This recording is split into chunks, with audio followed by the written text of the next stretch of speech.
بھلا وہ جانتا ہے کہ جو کچھ تم پر نازل ہوا ہے تمہارے رب کی طرف سے حق ہے۔ کبھی اس جیسا ہو سکتا ہے جو اندھا ہے، لیکن سمجھتے تو وہی ہیں جو عقل و خرد رکھتے ہیں، جو اللہ کے ساتھ کیے ہوئے عہد کو پورا کرتے ہیں اور عہد و پیمان کو توڑتے نہیں، اور جو ایسے ہیں کہ اللہ نے جسے جوڑنے کا حکم دیا ہے اسے جوڑتے ہیں اور اپنے رب سے ڈرتے رہتے ہیں، اور برے حساب کا ڈر انہیں لگا رہتا ہے۔ اور جن لوگوں نے اپنے رب کی رضا جوئی میں صبر کیا اور نماز کا اہتمام کیا، اور جو کچھ ہم نے انہیں دیا ہے اس میں سے اعلانیہ اور پوشیدہ خرچ کیا، اور نیک کردار سے برائی کو دفع کرتے ہیں، وہی ہیں جن کے لیے دار آخرت کا نیک انجام ہے، یعنی عدن کے باغات ہیں جن میں وہ داخل ہوں گے، اور ان کے باپ دادا اور ان کی بیویوں اور ان کی اولادوں میں سے جو نیک ہوں گے وہ بھی، اور فرشتے ہر دروازے سے ان کے پاس پہنچیں گے۔ تم پر سلام ہے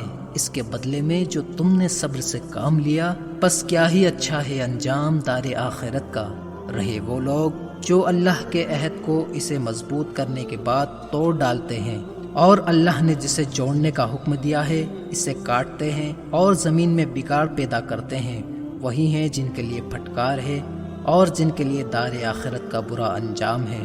اللہ جس کے لیے چاہتا ہے روزی کشادہ کرتا ہے اور اسی طرح نپی تلی بھی، اور وہ دنیا کی زندگی پر مگن ہے، حالانکہ دنیا کی زندگی آخرت کے حساب میں بس عیش چند روزہ ہے۔ جن لوگوں نے کفر کیا وہ کہتے ہیں کہ اس پر اس کے رب کی طرف سے کوئی نشانی کیوں نہیں اتری؟ کہو اللہ جسے چاہتا ہے گمراہ کر دیتا ہے، اپنی طرف تو وہ رہنمائی اسی کی کرتا ہے جو رجوع ہوتا ہے۔ ایسے ہی لوگ ہیں جو ایمان لے آئے اور جن کے دلوں کو اللہ کی یاد سے آرام اور چین ملتا ہے۔ سن لو اللہ کی یاد ہی سے دلوں کو چین نصیب ہوا کرتا ہے۔ جو لوگ ایمان لائے اور انہوں نے نیک اعمال اختیار کیے ان کے لیے خوش نصیبی ہے اور اچھی جائے باز گشت ہے۔ چنانچہ ہم نے تمہیں ایک ایسی امت میں بھیجا جس سے پہلے کتنی ہی امتیں گزر چکی ہیں، تاکہ جو کچھ ہم نے تمہاری طرف وحی کی ہے اسے ان کو سنا دو، اگرچہ وہ رحمان کے ساتھ کفر کر رہے ہیں۔ کہہ دو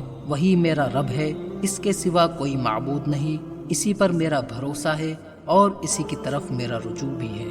اور اگر کوئی ایسا قرآن ہوتا جس سے پہاڑ چلتے یا اس سے زمین ٹکڑے ٹکڑے ہو جاتی یا اس کے ذریعے سے مردے بولنے لگتے، جب بھی وہ ایمان نہ لاتے، نہیں بلکہ بات یہ ہے کہ سارے کام اللہ ہی کے اختیار میں ہیں۔ پھر کیا جو لوگ ایمان لے آئے ہیں انہوں نے یہ جان کر آس نہیں توڑی کہ اگر اللہ چاہتا تو سارے ہی انسانوں کو سیدھے راستے پر لگا دیتا، اور ان کا کرنے والوں پر تو ان کے کرتوتوں کے بدلے میں کوئی نہ کوئی آفت برابر آتی ہی رہے گی، یا ان کے گھر کے قریب ہی کہیں نازل ہوتی رہے گی، یہاں تک کہ اللہ کا وعدہ آ پورا ہوگا۔ بے شک اللہ وعدے کے خلاف نہیں جاتا۔